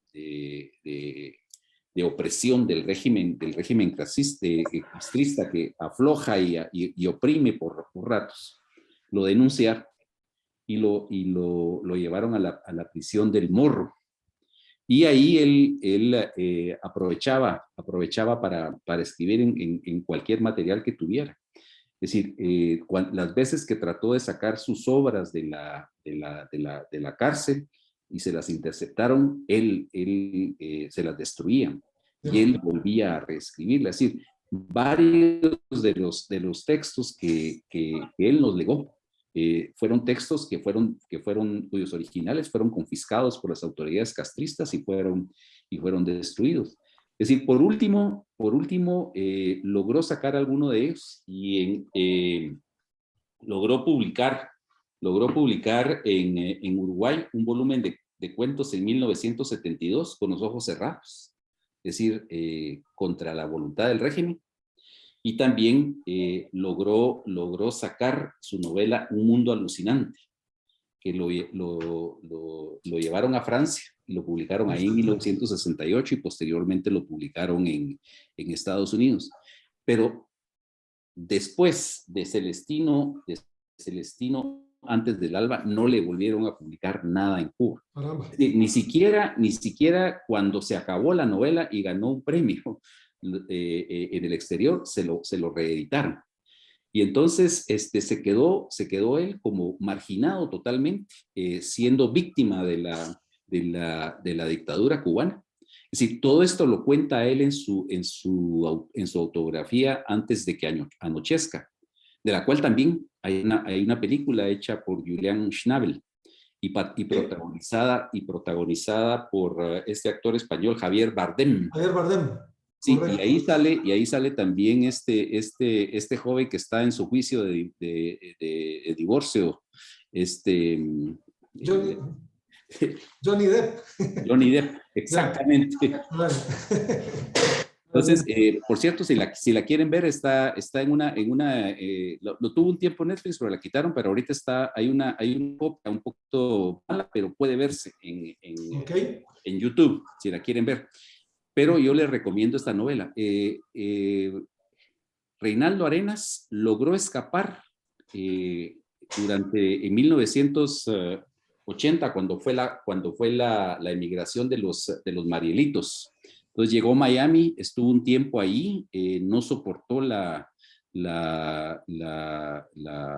que él llamaba el remedio de Cuba que había ahí, que además eran muy conservadores, muy católicos, muy anti-homosexuales, sí. Y emigró a Nueva York, en donde al final pudo completar las 5 novelas claves a las que él llamó la Pentagonía.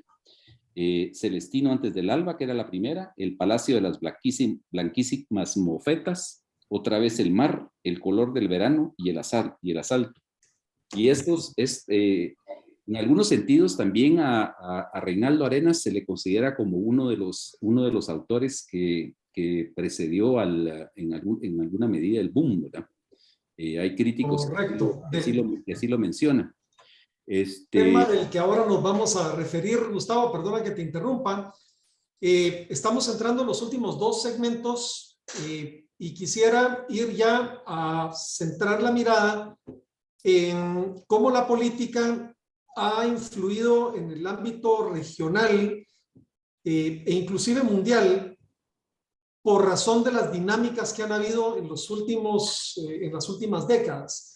Y quisiera llamar la atención de quienes nos acompañan a lo que hemos llamado nosotros la Guerra Fría de la cultura. El mundo estuvo dividido en el siglo XX. Todos sabemos que habían 2 bloques tradicionales y la literatura no fue la excepción.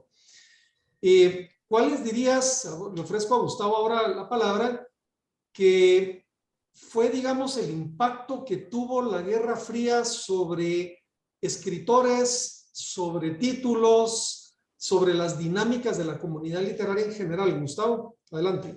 Hay varios efectos. En primer lugar, el primero que podemos mencionar es toda la frontera ideológica que se abrió.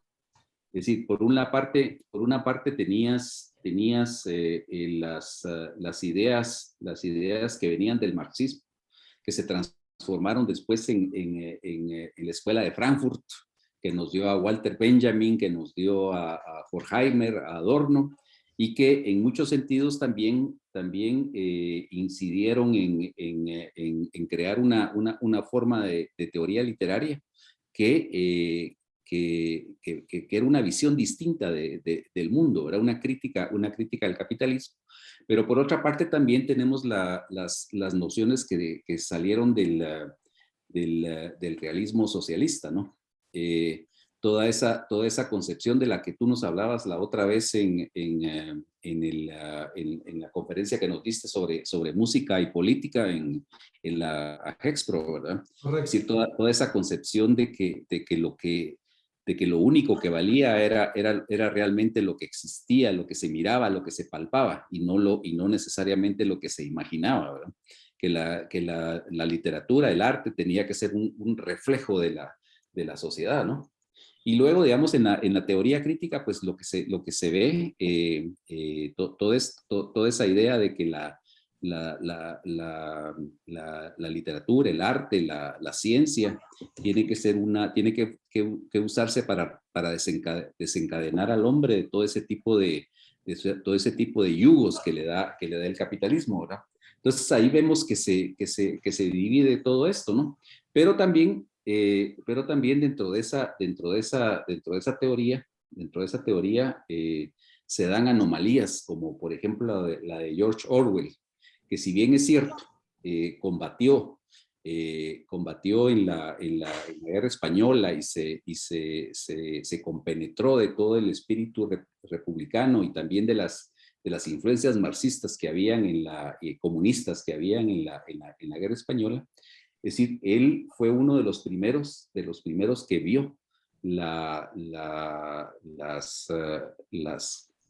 desviaciones, las cosas terribles que había en regímenes totalitaristas como el estaliniano, ¿no?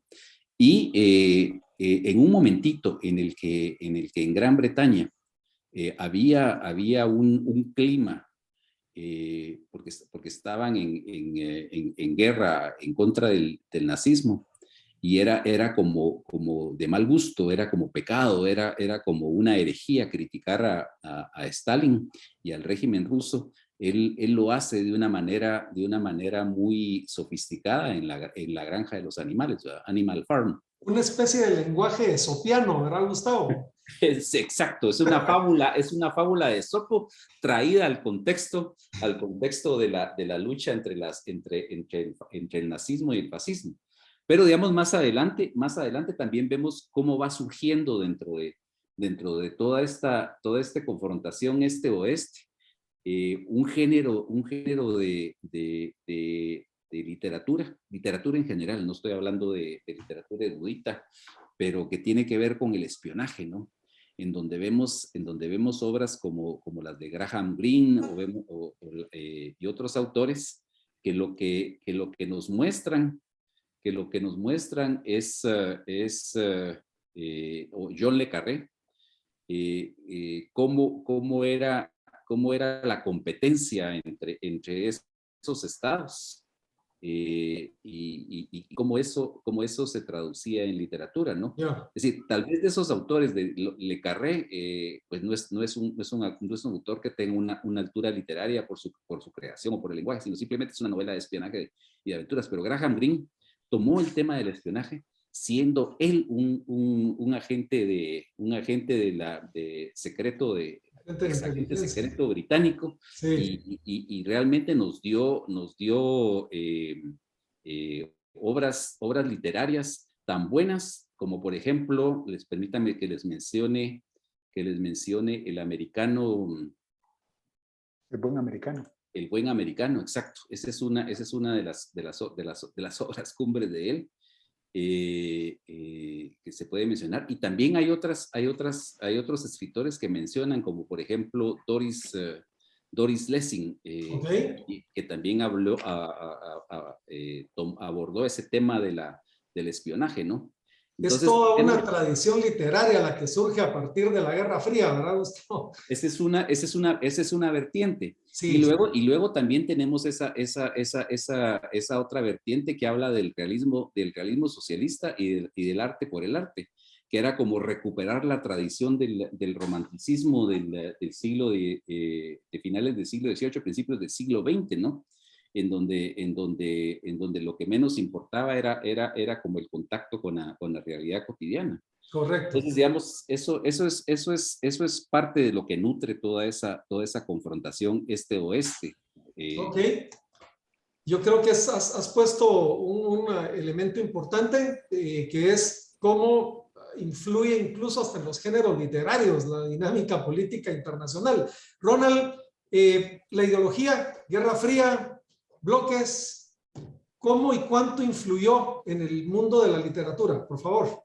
Que todavía influye muchísimo, pero quisiera empezar con un ejemplo histórico de uno de mis grandes escritores favoritos, que es Octavio Paz. En 1982 él publicó una reflexión poética histórica acerca de la figura de Sor Juana Inés de la Cruz, que le llamó Las trampas de la fe. Y cuando uno lo lee como un código alegórico, uno se da cuenta que es un alegato muy inteligente en contra de la ortodoxia intelectual de estos pequeños grupos que ejercen su poder minúsculo tratando de impactar sobre la sociedad en general. Y eso es una metáfora perfecta para lo que significó la Guerra Fría en nuestros países en América Latina, donde pequeños grupos de gente de izquierda copaban instituciones de difusión y trataban de imponer sus criterios como verdad. Habían leído un par de libros, habían leído a Marx, y por eso se pensaban iluminados y querían decidir por toda la gente. Y por eso se contraponen dos visiones en esta Guerra Fría. Una donde hay personas que por haber leído a Marx quieren imponer lecturas obligatorias para todo el mundo, de libros escritos por personas que son autorizadas por esta camarilla que se piensa iluminada. Y la otra versión del mundo es la que está dispuesta a someterse a los vaivenes del mercado libre de ideas, de propuestas literarias, de que los autores escojan el libro que prefieren, que más les guste. Entonces, lastimosamente, esta tendencia de la Guerra Fría en la cultura nos afectó tanto que hay pequeñas personas o grupos minúsculos que quisieran cancelar o eliminar a uno de nuestros sectores, que no estuvieran ese sector en el futuro, como que no hubieran aprendido la lección histórica de que lo que más debemos hacer es trabajar juntos y no cancelarnos, que debemos colaborar. Entonces quieren diseñar un futuro extrayendo a algunos de nosotros que consideramos que ellos también son importantes en este mercado de las ideas. Seguro. Porque cuando han puesto sus ideas en el mercado, resulta que no mucha gente las sigue. Que estos libros no son tan influyentes como ellos quisieran. Entonces se molestan y quisieran imponerlos como obligatorios. Esta dinámica de la Guerra Fría, de ver la cultura o el campo discursivo en donde habitamos y convivimos, como una guerra donde se trata de anular al otro, es lo que debemos superar. Porque qué bonito es dialogar entre personas que pensamos distinto. Y luego someter nuestras ideas al voto de la población que escoge, para bien o para mal, qué cosas leer y qué cosas no leer, o qué cosas prefieren o qué otras no.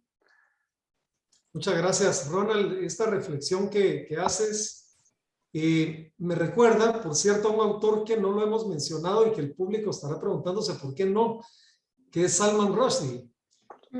Salman Rushdie hizo una visita a la Nicaragua sandinista en los años 80 y salió algo preocupado, y no diría algo, bastante. De hecho, él mencionó con gran preocupación que el ministro de Cultura y Educación sandinista, Ernesto Cardenal, había afirmado en un discurso en Finlandia que el régimen sandinista en Nicaragua era el primer país del mundo que nacionalizaba la poesía. Y esta expresión a Rushdie le había llamado la preocupación enorme, ¿verdad? El tema de la ideologización y de cómo ese experimento que era el régimen sandinista empezaba a tomar un derrotero totalmente autoritario. Entramos en el segmento del boom latinoamericano, que es bastante próximo a nosotros. De hecho, es un tema que hoy se estudia mucho en las universidades, en nuestras escuelas. Ciertamente Latinoamérica tenía una de las expresiones más vitales de la literatura, particularmente con el surgimiento e irrupción de esto que dio en llamarse el boom latinoamericano. Y quisiera relacionarlo con el ámbito de la política, que es lo que nos está llamando a la conversación hoy. Heidi, le ofrezco la palabra para que nos haga alguna consideración sobre el boom, por favor. Gracias, Roberto. Creo que para mí es importante recalcar que por supuesto que el boom se da al mismo tiempo que la Revolución Cubana, ¿no? Con la Guerra Fría de fondo. Y creo que esto es lo que delimita al movimiento tanto a nivel ético como estético. Con esto me refiero a que existe una conciencia de que el novelista va a involucrarse dentro de la política, ¿no? Y que la obra como tal, a nivel estético, pues va a ser un instrumento, ¿no? Para lograr estos fines. Creo que históricamente o cronológicamente, cuando yo pienso en los autores que se involucran tanto en política y que forman parte del boom, empiezo con Carlos Fuentes y como bien no lo mostraba Ronald, pienso en Márquez y termino con Vargas Llosa.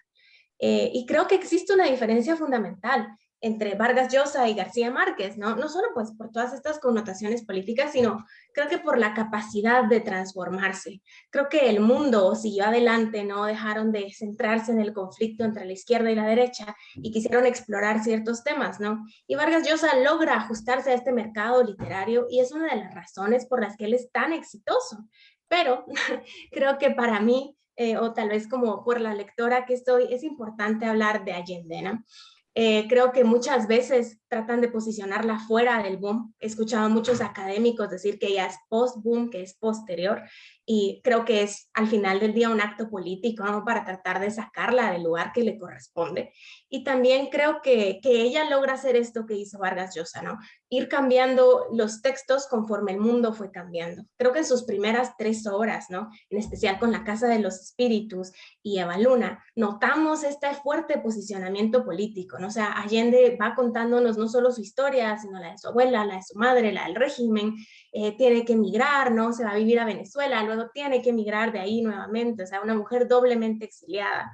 Y al final ya lo vemos con sus últimas obras, especialmente con El Plan Infinito, que se publica en el 91, este ligero cambio, ¿no? Estos primeros pasos que se van alejando de este discurso socialista, de izquierda, de guerra, para centrarse en algo un poco más comercial, un poco más amable, un poco más afán.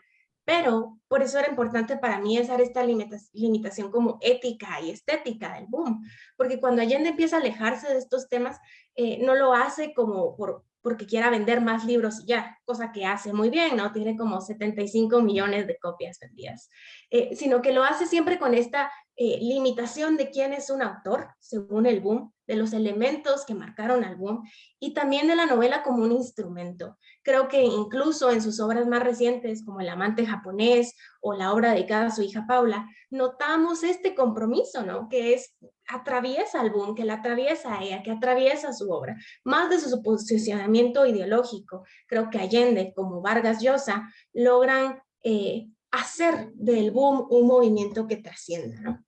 Y creo que para mí eso es lo que la hace a ella tan cómoda de leer hoy en día, ¿no? En una sociedad donde muchos jóvenes ya no quieren hablar de la Guerra Fría, ya no quieren hablar de este conflicto, y necesitamos estos temas que, como decía al principio, como lectores nos obliguen a reflexionar, pero de una forma sutil, ¿no? Que sea una invitación camaradesca, ¿no? Un tono desenfadado.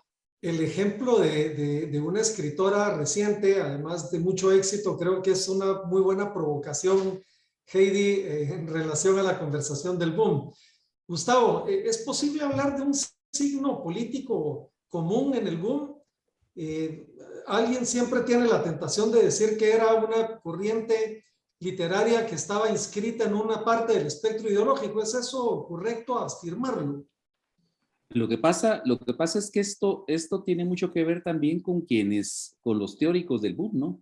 Es decir, tiene que ver mucho con lo que escribió Ángel Rama, que era que él era marxista, ¿no? Con lo que escribió Marta Traba, que era marxista, y que fueron realmente los que al final de cuentas hicieron toda esa teoría que unió a esos escritores como un denominador común, ¿no? Pero también puede uno ver dentro del boom gente que no es de izquierdas, pues. Es decir, un ejemplo es Guillermo Cabrera Infante, con tres tristes tigres. Es Es decir, Guillermo Cabrera Infante es uno de los desencantados de la Revolución Cubana, ¿no?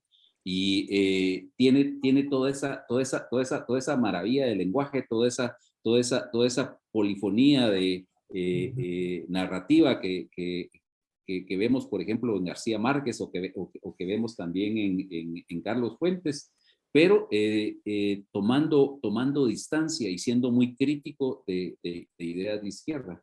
Pero también podemos ver también gente que no es tan mencionada dentro de como Jorge Enrique Adón, quien escribió esta novela que es genial, que se llama Entre Marx y una mujer desnuda. Ecuatoriano él, diplomático. Es decir, toda la novela narra se gesta alrededor de las dificultades que tiene para él ser pareja de una militante del Partido Comunista Ecuatoriano. O sea, digamos, dentro del boom vas a encontrar de todo. El propio Carlos Fuentes no es alguien que se adscriba a la izquierda, ¿no?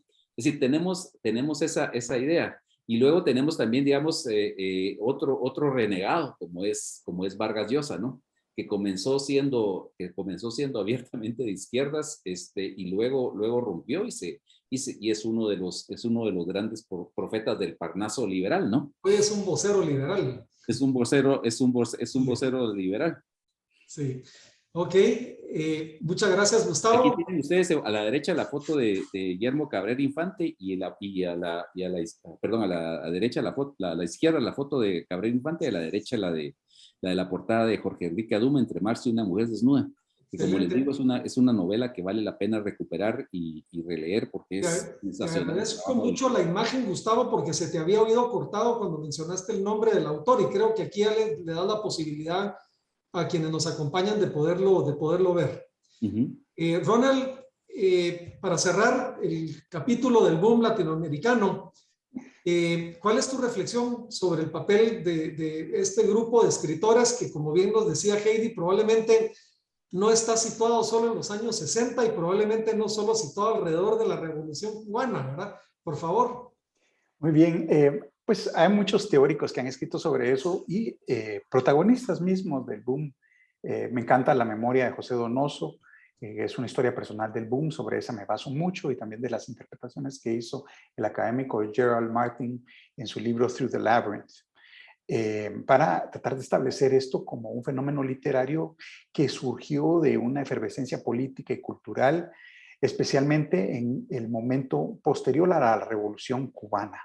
En este momento los mercados literarios de Europa y Estados Unidos volteaban a ver y se preguntaban qué estaba pasando en América Latina y querían lo que se llama los libros de actualidad.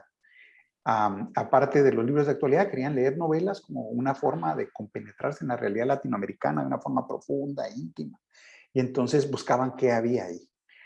Una editora muy sagaz, brillante, juntó a un grupo de escritores que escribían con este mismo sentimiento de que América Latina estaba surgiendo y tenía no solo un pasado compartido, sino que acaso también un futuro común.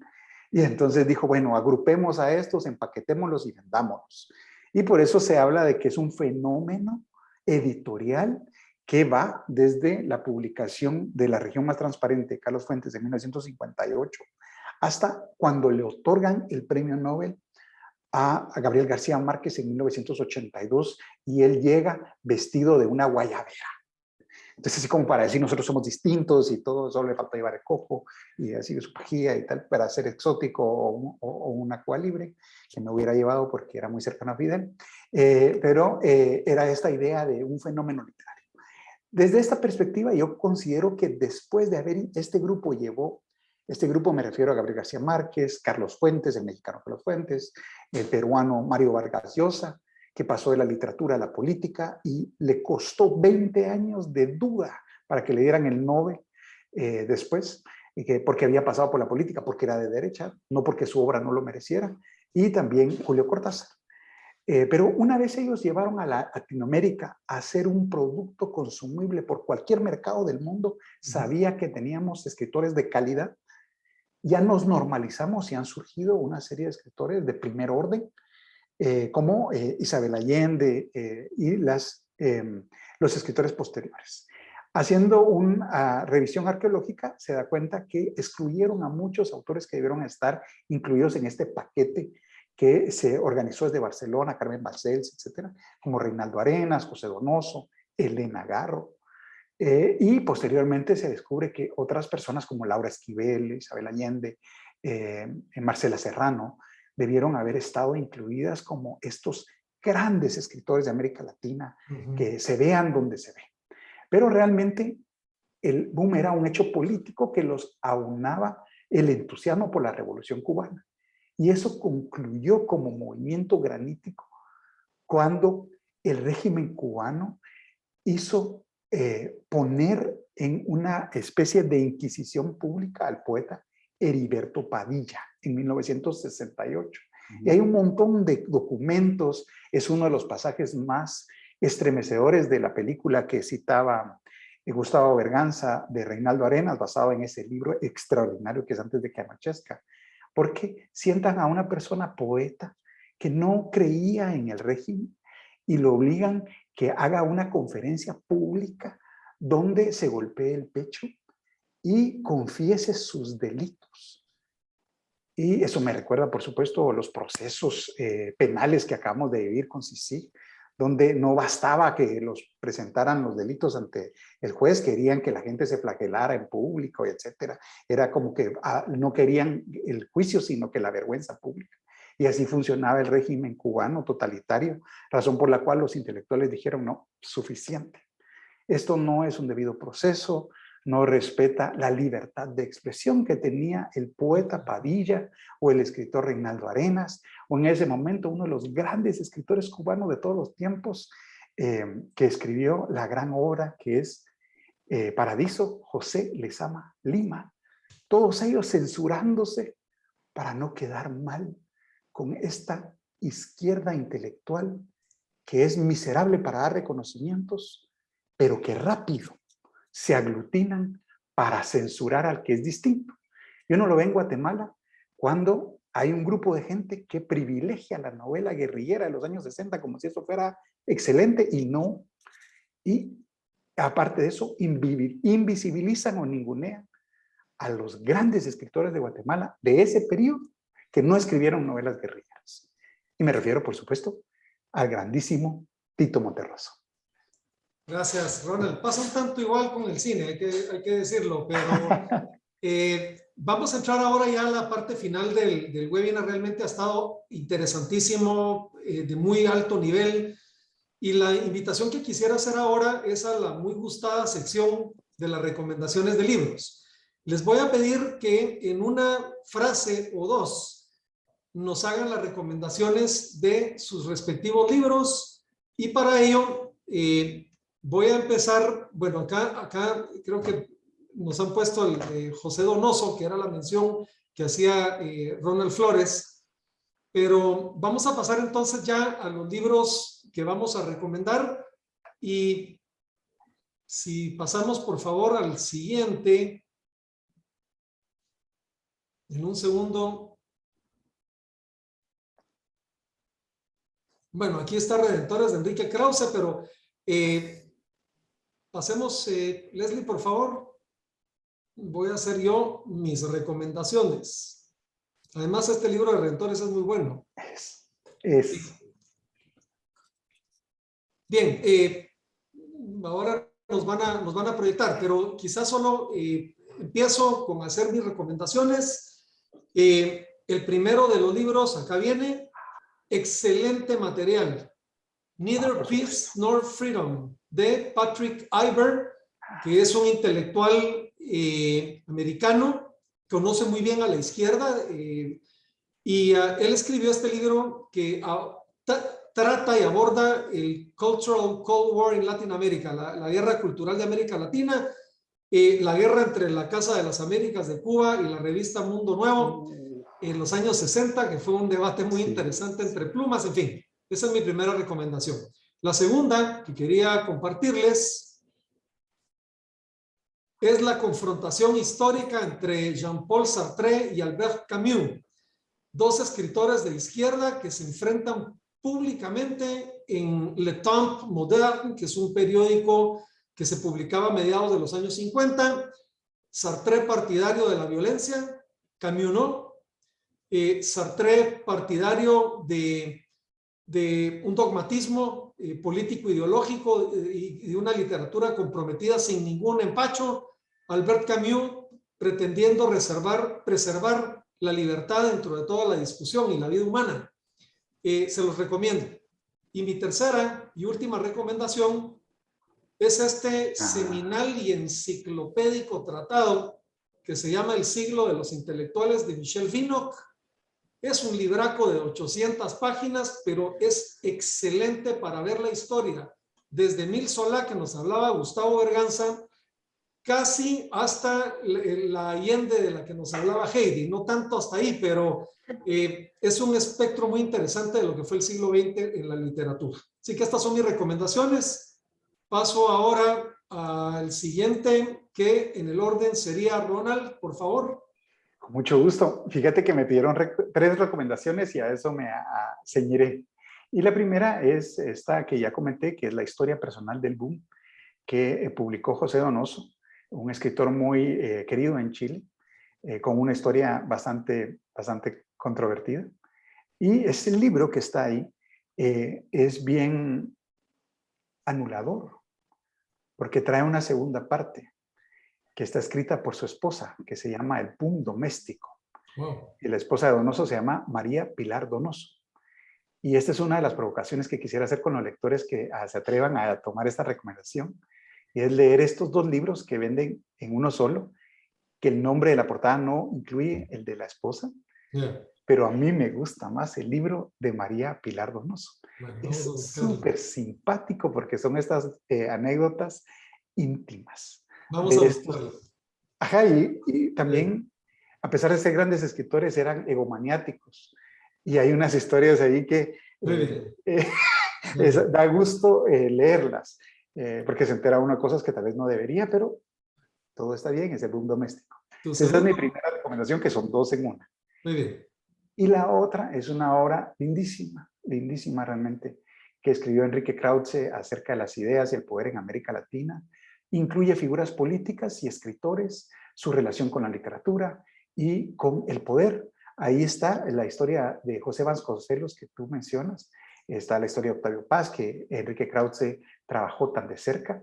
Está la de Vargas Llosa, la de García Márquez, Che Guevara, Eva Perón y José Martí.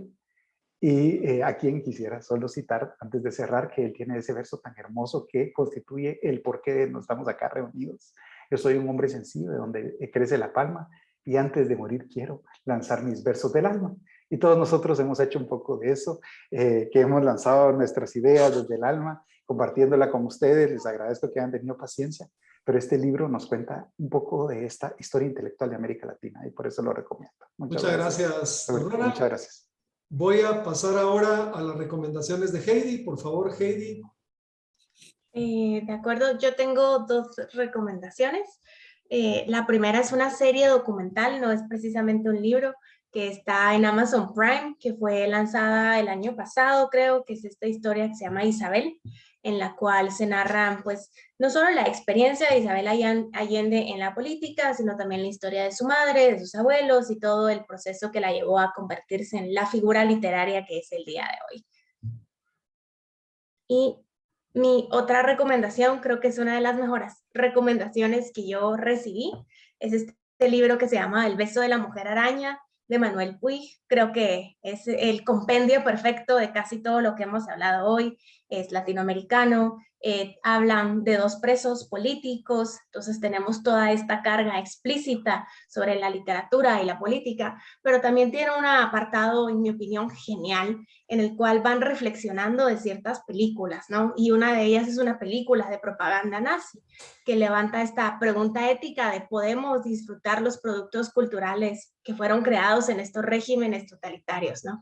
Entonces, tenemos Latinoamérica, la censura, el encarcelamiento y también esta gran reflexión. Excelente, Heidi. Muchísimas gracias. Muy buenas recomendaciones. Gustavo, por favor. Tienes el micrófono apagado, Gustavo. si eres tan amable. Perdón, la primera, para entrarle a Thomas Mann, esta novela genial que se llama Los Buddenbrook, que es en cierto sentido autobiográfica, que es la vida de una familia en Lübeck, desde sus inicios como comerciantes hasta que cae que cae la casa. Es una de esas novelas que capta el espíritu de una época y que, pues, yo diría que es de lo mejorcito de Thomas Mann junto con La Montaña Mágica, solo que La Montaña Mágica es un poquito más difícil de leer que Los Buddenbrook. Los Buddenbrook, a pesar de que es un ladrillo de 600 páginas, ustedes se lo van a devorar rápidamente. La segunda recomendación es la del escritor que hablé, Mo Yan, La vida y la muerte me están desgastando. Es decir, ahí van a ver ustedes esta interesante forma como Mo Yan repasa la historia china y la repasa tomando como base la vida de un terrateniente a quien ejecutan en el momento en el que están haciendo la reforma agraria para expropiarle su terreno. Y entonces él piensa que como ha sido, en el momento de morir, como ha sido un buen tipo, él va a tener una post-vida tranquila. Sin embargo, lo castigan y lo mandan a reencarnar primero reencarna 5 veces, como burro, como buey, como cerdo, como perro, como mono y finalmente como humano. Es un maravilloso repaso de la historia contemporánea china desde que Mao Zedong tomó el poder hasta el año 2000, las vísperas de 2000, ahí termina. Y tiene cosas interesantísimas, como por ejemplo el hecho de que, es un spoiler pues, pero les va a gustar, que la muerte de Mao Zedong en la novela coincide con una gran plaga que acaba con todos los cerdos en China. Wow. Es una novela fantástica y finalmente una obra cumbre realmente. La autobiografía de Reinaldo Arenas, que ya sentía él que no la terminaba porque él, estaba muy enfermo de SIDA cuando la completó y finalmente lo logró hacer y bueno, es realmente una obra maestra, ¿verdad? Es realmente alucinante la novela. Y por último, les recomiendo que si les interesa, bueno, ya a Ronan no les gusta este tipo de novelas, pero bueno, no importa, esta es una novela también del desaliento de la izquierda, Los compañeros, de Marco Antonio Flores. Es una de las obras claves que explican a Guatemala. Y que bueno, lo que vemos ahí es como un exmilitante de las FARC narra cómo se fue desencantando de todo ese proceso, ¿verdad? Y realmente es modélica. Entonces yo me quedaría ahí y les agradezco muchísimo su atención y su paciencia. Muchísimas gracias, Gustavo. Y quiero hacer en 2 minutos las conclusiones y cierre del evento. Dejando 3 pensamientos que creo que se han recogido a lo largo de una riquísima conversación que hemos tenido y además de mucha altura. La primera, la literatura es una expresión del espíritu humano y como consecuencia es absolutamente inseparable la literatura de los asuntos de la sociedad y de los asuntos públicos. De manera que quizás puede ser un poco ociosa la pregunta de si es buena o mala esa relación o vínculo entre la literatura y la política. Es que hay un criterio de no separación y una frontera muy difícil de borrar entre una y otra cuando hablamos de literatura y de sus impactos en la vida de la comunidad y en los asuntos públicos. Lo segundo es que la literatura ciertamente no es patrimonio de ninguna corriente política o ideológica alguna. En ello está su riqueza. Cuando se pretende uniformar, cuando se pretende darle solamente un criterio o una parte del espectro ideológico, atribuirle los méritos de la literatura, es cuando empiezan a suceder lo que hoy hemos hablado, que son las decepciones y las disidencias, que son precisamente parte de esa riqueza del desarrollo humano en la literatura frente al poder y frente a las consignas de intentar uniformar. Y por último, una reflexión que me parece absolutamente válida, que los tres panelistas la han manifestado y creo que es muy poderosa, y es la importancia de preservar la libertad. No siempre es posible y desafortunadamente hemos visto casos terribles en los que la libertad se cercena o se pierde del todo, pero es la libertad en donde se desarrollan todas las facultades del ser humano y muchas veces inclusive en cautiverio esa libertad del alma, del espíritu, es la que hace que una persona pueda desarrollarse con enormes y terribles dramas y limitaciones, pero toda sociedad está llamada a defender la libertad que tenemos. Como decía un pensador de apellido Alberti, dictaduras ni las del proletariado. A mí me parece muy importante esta reflexión y quiero agradecerles a Gustavo, a Heidi, a Ronald por la excelente conversación que hemos tenido el día de hoy. Hemos puesto aquí en pantalla, aunque Ronald no lo puso en sus preferencias, nosotros sí queremos recomendarla, la de Signos de Fuego, Panorama de la Literatura Guatemalteca, 1960, año 2000, porque me parece que también él de manera humilde no lo ha propuesto, pero creo que es un excelente también material para acercarse al tema del día de hoy. Muchísimas gracias a todos, gracias a los asistentes que nos han acompañado 2 horas en una conversación apasionante, además que han permanecido los números de asistencia. Y de nuevo, por favor, gracias por su asistencia. Mantengamos la salud y la salud de los nuestros preservada. Y muy buenas noches para todos. Un fuerte abrazo. Gracias. Gracias.